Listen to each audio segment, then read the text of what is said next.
Brought to you by the first ever Toyota Grand Highlander. Hello, friends. Jack, Flight School O'Brien here, also known as Jack. Still can touch net if I get a running start and haven't eaten heavy breakfast. O'Brien, both nicknames that I go by. Inviting you to check out Miles and Jack Got Mad Boosties for a weekly basketball conversation with me and my co-host from the Daily Zeitgeist, Miles Gray. We are joined by comedians, writers, podcasters, and fellow NBA fans as we discuss the latest news and events from around the league. Check it out. Miles and Jack Got Mad Boosties. Brought to you by the first ever Toyota Grand Highlander. This is where projects come to life. Our showrooms are designed to inspire with the latest products from top brands, curated in an inviting, hands-on environment, and a team of industry experts to support your project. We'll be there to make sure everything goes as planned, from product selection to delivery coordination. At Ferguson Bath, Kitchen, and Lighting Gallery, your project is our priority. Find great brands like Monogram at your local showroom or visit us online at ferguson.com/build. It's time to get inside the Giants home. Let's go, let's go, let's go. On Giants.com. I like it. And the Giants mobile app. Boom, give me some juice. Part of the Giants Podcast Network. Let's roll. Back here on the Giants Huddle Podcast, brought to you by Citizens, the official bank of the New York Football Giants. John Schmelk with you from the Shrine Bowl in Frisco, Texas. The man who runs the show down here, puts it all together, helps select the players, organizes all the events, and also goes about getting the coaches here. We talk about that, the players, and a whole lot more with the head honcho down here at the East-West Shrine Game. That is the one and only Eric Galko. All right, and now we're joined by the director of the East-West Shrine Game right here on the Giants Huddle Podcast, John Schmelk and Tony Pauline with you, and here with Eric Galko. Eric, we're about 1.5 days in here. We've had 1 day of practice, 1 day of meetings. How's it been going down here in another new location in Frisco, Texas? It's been awesome. This is our new home here in Frisco, and it couldn't be better. We're at a brand new hotel, the best facility in the NFL, the Star. Our players love it. Our players are leaving healthy, which is most important for me, too. Awesome NFL attendance, 50, 60 executives, handful of coaches as well, too. So it's been an awesome first day. I couldn't be happier. Is this going to be a permanent home, or you? This is our home. This is our home here in Frisco. Yeah, and you guys practice today, too. If you're like me, you don't want to leave this place. This place it's fantastic. Yeah. We're going for a best-in-class experience, and I find it hard to believe we'll find any better place than this place for sure. What prompted the move from Vegas to here in Frisco? Yeah, I love Vegas, and I moved Vegas my first year here, and I thought Vegas was a great destination, and I loved it back there too. And hey, we're at Allegiant Stadium, which isn't bad either for our practice and our games too. But really had the option to kind of consider things with the Super Bowl being there, and when we kind of reconsidered things, actually Dallas was a finalist last time around. And the city of Dallas and Frisco really wanted us here. And I don't want to keep moving the game at all, but when the city of Dallas was as aggressive as they were and wanted us here, and we had the Star in this hotel, it felt like a slam dunk opportunity to have a new home for the long term. Now, you have your all-star group of coaches here, right? And a bunch of Giant coaches are here. Mike Kafka is the head coach of one of the team, Angela Baker, a tight end coach, and then you didn't know it at the time, but you have our now special teams coordinator, too, Michael Gorbry, on one of the teams. What is it that attracted you to those coaches, and how has it been like working with them this week? Yeah, the NFL League office really helps solidify and picks our coaching staffs, but I'm not going to lie, I really want to coach Kafka. A, he's a rising star. B, we have a lot of mutual friends. But C, he played in the Shrine Bowl, 11, 12 years ago. And I think that story, aside from him being a great coach, and he's done an awesome job this week so far, that story really is what I think players want to hear that, right? Players want to hear from guys who are in their shoes. We're partnered with the NFLPA this year, and we've had guys from Michael Vick to late-round picks, and I think these players really resonate when guys were in their shoes. But guys like Mike Kafka, who were literally here at this game, know what the hospital is all about, and really add value there, I think was super important for us to have him here, and we couldn't be more thankful for Coach Kafka to take some time. He's a busy man these days, as you guys well know, and for the NFL League office making sure he's here for us. Well, John talked about picking the coaching staff. What was the roster situation like, with all the NILs, kids going back? You had the Cam Ward situation, just to remind people, Cam Ward enters the transfer portal, decides, and you guys pick him up. Then he decides he's going to go back to play NFL football. I'm sorry, plays going to go to the NFL draft. You pick him up, then he goes back to play Miami. So it must have been like helter-skelter.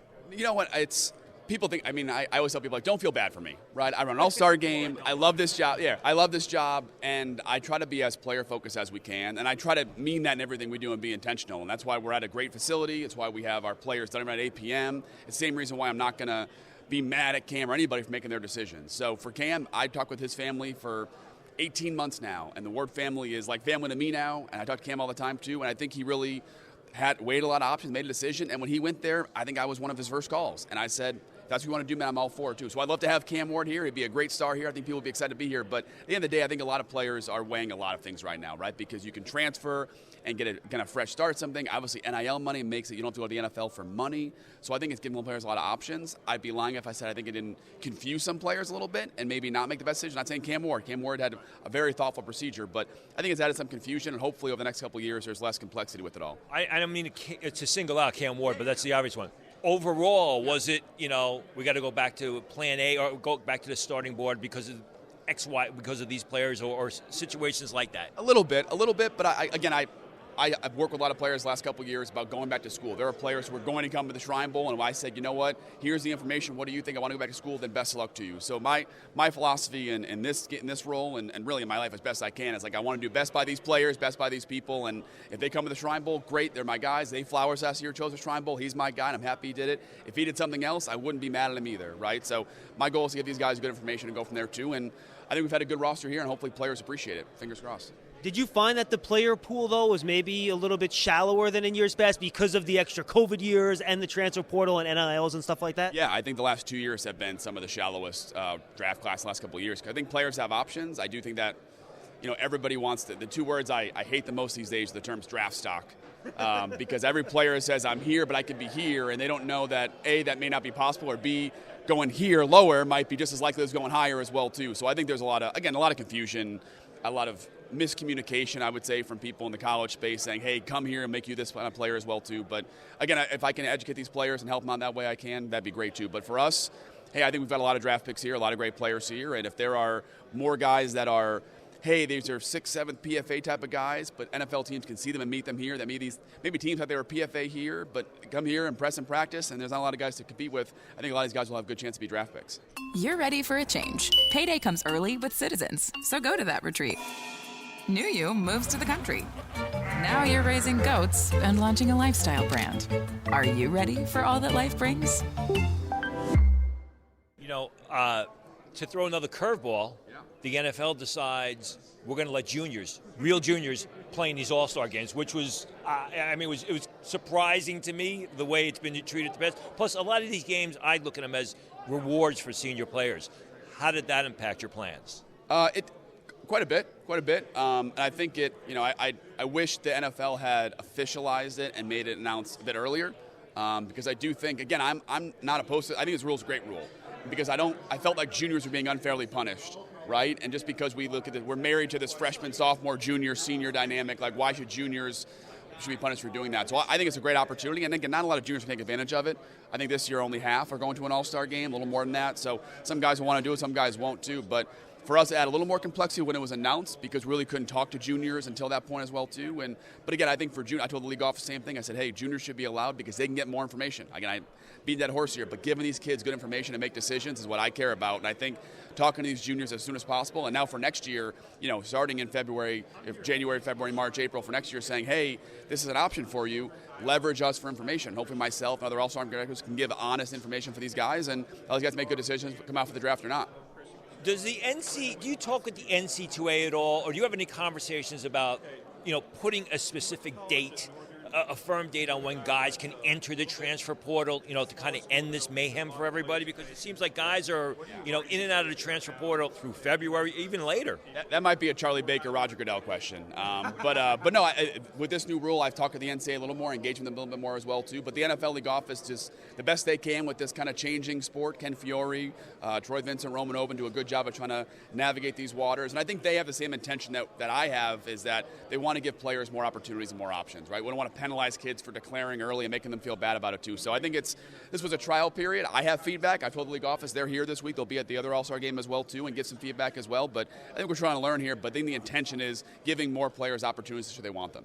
You have a handful of players here that are in meetings, meeting with teams, part of the roster, but they're not participating on the field. Some because of injury, some because of choice. What's the value to you and to them for them to be coming down here and participating, even if they're not going to be on the practice field or playing in the game? Well, I'll say every player here that's not practicing is because of injury. So my philosophy is twofold. One, if we invite that player and that player gets hurt during the draft process or during their season, we honor that invite for them. I don't feel like abandoning these players because, hey, I'm not 100%. Come down here. interview for sure, right? I'm not going to abandon any player. The other players that we invited that would have come down if they didn't affect their rehab. So I'm not ever going to turn my back. If a player gets hurt, I'm not going to say you can't come anymore. That feels like the wrong thing to do. But secondly, we always have this philosophy of not pressuring guys to play. One of the things I talked to a lot of former players that played in the Shrine Bowl and other All-Star games before I took this job, and they said one of the things that the negative feedback was feeling pressured. I owed this All-Star game something to be at. And I want to make sure the Shrine Bowl doesn't feel that way. So when players feel confident that they're not going to be pressured by me or anybody, and our doctor, Dave Bergier, our head athletic trainer, has done a great job the last 2 years with me as well, saying, hey, how do you feel? You don't feel great. And what that's done, which I'm not surprised by, is agents and players have more confidence in us. And they're not going to say, like, ahead of time, I'm not playing the game. They'll see how they feel because they know our staff will take care of them. And we've had players opt into the game the last 2 years, then opt out ahead of time because they say, you know what, I sat out for a day or two, they took care of me, they didn't rush me back, and I actually feel okay. A.T. Perry a year ago did that at the Shrine Bowl. He was going to opt out and wasn't feeling great, and then he rested. We have a ton of resources for these guys, and by game day said, I'm good to go. I tell NFL Network, hey, A.T. Perry back on the roster too. So, again, my philosophy, we take care of these guys. Hopefully it pays dividends in the future too. But, again, if a player gets hurt coming down here, we're not going to say no to him coming to the Shrine Bowl to interview. This is turning into the quarterback game.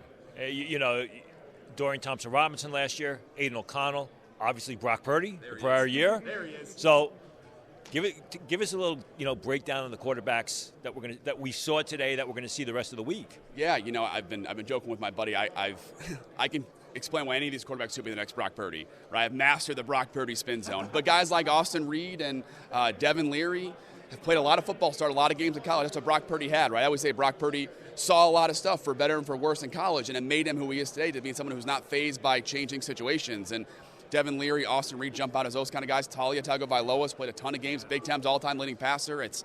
Today I watched the practice. He's hitting balls downfield, deep comebacks, deep outs with new receivers. That accuracy is going to transfer over. So I think we have a lot of depth at this quarterback class. And for me, you watch on film, and all these guys have things they can improve on.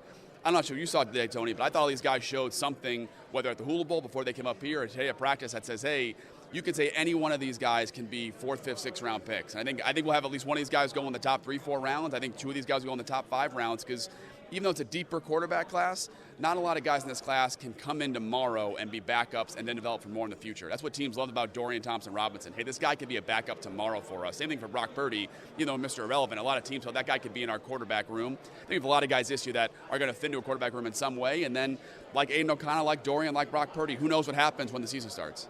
We know you love all the groups here through a couple days. Any specific ones are sticking out to you as being particularly deep or particularly impressive? Yeah, we've got a really good group of DBs and a couple of receivers that are really impressing despite it. Our DB room, I think, has probably the most drafts we'll have on a per capita basis, probably the most top 3, 4 round guys as well, too. But I thought 2 guys that impressed today from what I saw, Isaiah Williams at receiver from Illinois, and then Malik Washington at Virginia, on the West team. Like, those 2 guys were outstanding, and I think especially because our DBs are one of our stronger groups. So the fact that those 2 receivers stood out in a big way, I think both those guys are top 100 picks. I'll be shocked if they're not top 100 picks. And they did that against these DBs. We're going to have 14, 15, 16 DBs who are draft picks. That's a darn impressive day for those 2 guys. You love turf. You're good at it. So you start a turf biz. Business grows, your savings grow. Become the most celebrated name in turf. Are you ready for all that life brings? The Shrine game historically has always brought in players from Canada. And you look like you got a winner this year. Yeah, a unique one, too. Yeah. So no guys from Canadian colleges, but Quantez Stiggers is as fascinating of a story as I've seen, and thankfully it's gotten some more play on social media. People are learning about who he is, but just what he's kind of overcome. Went to Lane College, COVID ends the season, doesn't play college football, doesn't get any more opportunities. His mom signs him up for the fan-controlled football league, then he can't go to college anymore, and then he has a great season there, and then Vince Magri, the assistant GM at Toronto, signs him in Toronto, Rookie of the Year, and almost every NFL team called the league office saying, hey, can we work him out for the NFL? And the league office said, you can't because he hasn't gone through a draft process yet. So this is a one-of-a-kind situation, a loophole I bet is fixed by next year. But right now we have still a current Toronto Argonauts CFL player playing in the Shrine Bowl. It's as weird as it gets, but he was great today, and I would say walking around the sidelines, asking scouts who they liked, they were all asking me, what's his background again? Who's this Stiggers guy? What does Toronto Argonauts mean? He's been one of the talks of the event just because he's such a unique story. And then finally, a question for me, I want to talk about the guys up front. I think you have a really good offensive line group, had some really good pass rushers. I really enjoyed watching the one-on-ones today. Your thought on those two groups up front? Yeah, I would say behind DB, offensive line, just this whole draft class is loaded. I mean, Tony, you watch the whole country as well, too. It's the best offensive line class I can remember in my 15, 20 years of doing this. And I think even from the top-tier guys, there'll be 6, 7, 8 offensive linemen in the first round, maybe 10. Yeah. But here, I think we've got a lot of guys who are versatile. Christian Mahogany of BC, people thought might be a first-round pick a couple years ago. Maybe he won't be there, but if he's below that, that's still second, third round. I think he'll end up somewhere in that area too. And Garrett Greenfield, Mason McCormick from South Dakota State, both been dominant all week in practice. We're big fans of those guys. They're rising up draft boards just by being here and talking to scouts before they got here. We're watching film too. So that's been our best. I think our best position group is offensive line outside of DBs. And again, I think we'll have probably our most draft picks per capita at offensive line and DB, which is great for NFL teams because every playoff team always wants more O-line and DBs. That's for sure. One other history of the East-West Shrine game is having a lot of small school guys. And you basically brought most of the two-time championship-winning South Dakota State team. You mentioned Garrett Greenfield, McCormick, the Janky Twins. Talk a little bit about all those players. Yeah, it just worked out like that. I mean, honestly, we weren't trying to say we want to have a quota here. We want to get some South Dakota State guys. And we were bullish on a couple South Dakota State guys really early on in the process, McCormick and Greenfield being two of them. We thought – I actually met those two guys in May of this offseason, got a chance to watch them work out up in Minnesota, and just impressed for who they are as players. Greenfield, super athletic as a left and right tackle. McCormick can play center. The Yankee Twins, both really good athletes. I think NFL teams are still figuring out who's better because one was this and then one was this better this year and one's a better athlete. So they're both guys who I think are going to be slam dunk 6th, 7th round draft picks. And kudos to South Dakota State. If you can have 5 draft picks at the FCS level with probably limited NIL resource, that's a heck of a job by their coaching staff developing these guys.